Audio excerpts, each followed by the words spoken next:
Hello, my name is Reverend Dr. May Elise Cannon. Today is Friday, the 8th of August, 2025. Today is day 672, August 8th, 2025, Friday. Greetings from Amman. I've spent the last couple of days in Jerusalem and in the occupied West Bank, and the situation is so horrific. And the news that I have to report today just seems to indicate that things continue to move in a negative direction. And it's like, how can things get worse? And then they get worse. Now, there are glimmers of hope as people remain steadfast and as people respond with nonviolent resistance. But much of the news is just really, really horrific. So the last 24 hours since Friday, August 8th, President Trump has said he's not going to oppose Netanyahu's plan to expand Israel's military occupation in Gaza. I'll talk more about that in a few minutes. According to assessments by the EU's foreign policy and humanitarian arms, the humanitarian situation in Gaza continues to be very severe. There have been some small positive developments because there's been some fuel deliveries, some reopening of some routes. There's been an upward trend in the number of daily trucks that enter, but there have been significant obstructive factors, such as the lack of a safe operating environment. This is preventing the distribution of aid on scale. And right now, there's private actors that are distributing aid, and there's the Gaza Humanitarian Foundation. There have been so many wounded in Gaza. The vast majority are not able to get the type of treatment they need within the Gazan Strip. So Indonesia is working on a medical facility that they're going to convert on a currently uninhabited island of Galang. This will treat about 2,000 Gazans who have been wounded in the war. Israeli airstrikes on Wednesday killed at least 25 people. At least 38 people were killed overnight, Wednesday into Thursday, while seeking aid from UN convoys and Israel and US-backed Gaza Humanitarian Aid Foundation. The Israeli military, this is their standard line, fired warning shots, and they probably did, but people are still being killed, and crowds approached them, approached the forces. And the IDF said they're not aware of any casualties. Israel used U.S. munitions to, quote, illegally and indiscriminately, end quote, attack school shelters in Gaza. Human Rights Watch just published a report yesterday on August 7th that suggests there were no military targets at two different schools that Israel targeted in mid-2024. They based this review on imagery from satellites, photos, videos of the attacks, and the aftermath. It's been said by Ambassador Mike Huckabee that the Gaza Humanitarian Foundation will soon scale up its operations. The immediate plan is to increase the number of sites to 16 from 4, and that they might increase to as many as 24 hours a day. There were initial Palestinian reports that at least 3 people were killed by IDF gunfire in the last day waiting for aid distribution. Those are the numbers from Friday. In terms of the occupied West Bank, Finance Minister Bezalel Smotrich, who is also a minister within the Defense Ministry, has said he's working to reestablish former settlements that were in the north of the West Bank. These settlements are called Ghanim and Kadim. They were in the northern part of the West Bank. They were previously evacuated and dismantled in 2005 as a part of the disengagement. That's the same time that the settlements were taken out of Gaza. In Israel, this is the big news, and it's really, really bad news. Prime Minister Netanyahu's office confirmed that the cabinet voted late last night to take over Gaza City.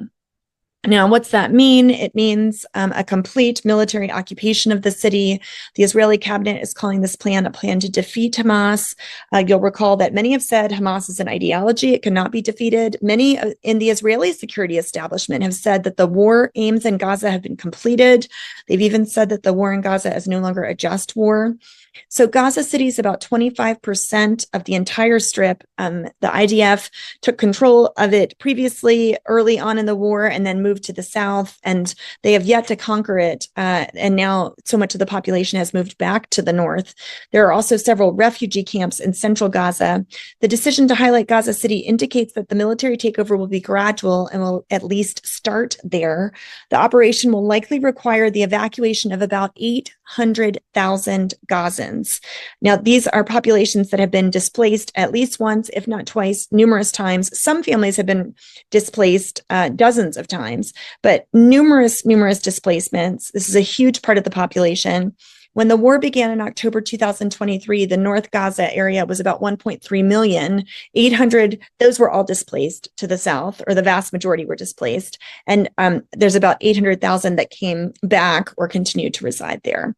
So this will further shrink the amount of territory where the entire Gaza population of about 2 million people are able to reside. A few important things to know. According to a memo from the Prime Minister's office, there are 5 principles that Israel is demanding in order to bring an end to the war with Hamas. 1 is the disarmament of Hamas. 2 is the return of 50 remaining hostages, 20 of whom are believed to be alive. Now, we saw those recent videos this past week, which were so horrific. It looks like if there is not an intervention soon, some of those living hostages will die. The demilitarization of the Gaza Strip is number 3. Israeli security control over the Gaza Strip is number 4. The existence of an alternative civilian government that is not Hamas nor the Palestinian Authority is the 5th condition. An overwhelming majority of ministers determined that the alternative plan to this would not have secured the defeat of Hamas or the return of the hostages.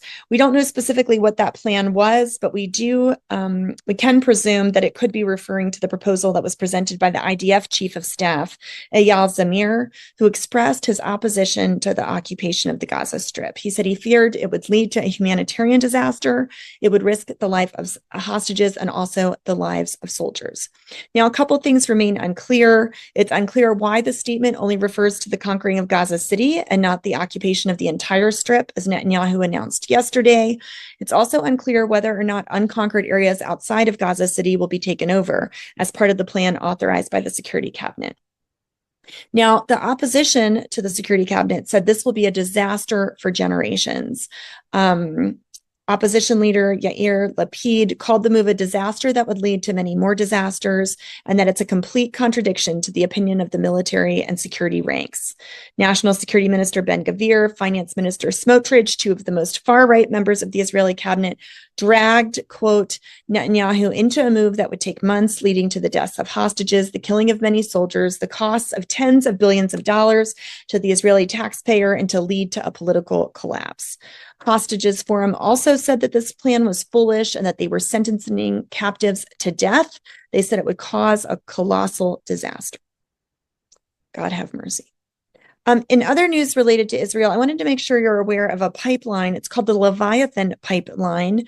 It's a natural gas field. It has signed the largest export agreement in the history of Israel. It's worth up to $35 billion to supply gas to Egypt. NewMed, it's one of the partners in the field, announced this yesterday.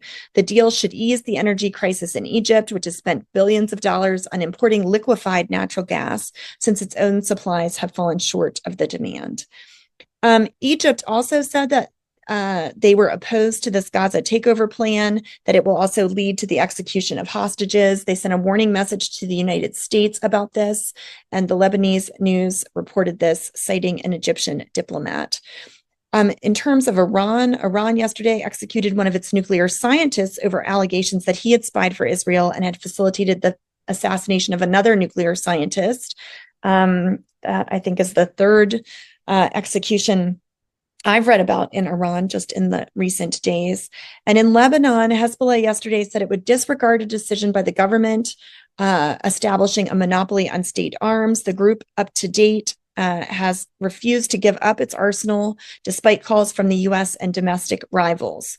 Lebanese media also reported that one person was killed in an Israeli airstrike on a vehicle in South Lebanon.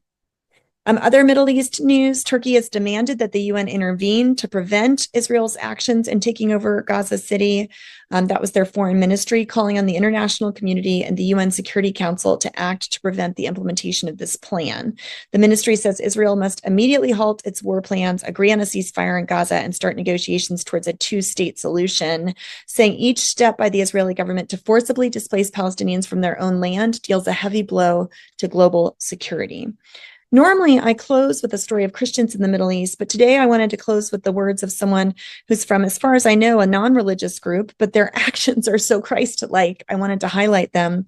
It's a group of Israelis who accompany Palestinians in the South Hebron Hills.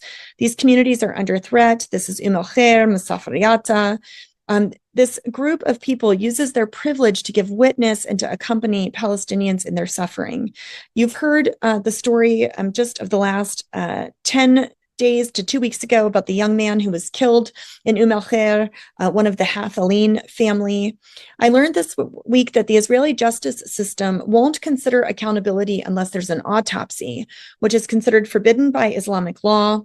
But Hathaleen's mother was convinced to allow the procedure to be performed by people who were really advocating for her. They were seeking for justice to be sought, so she agreed that her son could have an autopsy. But then when that happened, the Israeli security establishment refused to release Hathaleen's body to allow him to be buried. So the village in Khair, women there are on a hunger strike for justice. And this note that I'm reading is from one of the Israeli accompaniers who doesn't really address the political dynamics, but she talks about just what it's like being in relationship with the villagers. She says this: "It's almost 3 weeks since I visited my friends in the South Hebron Hills.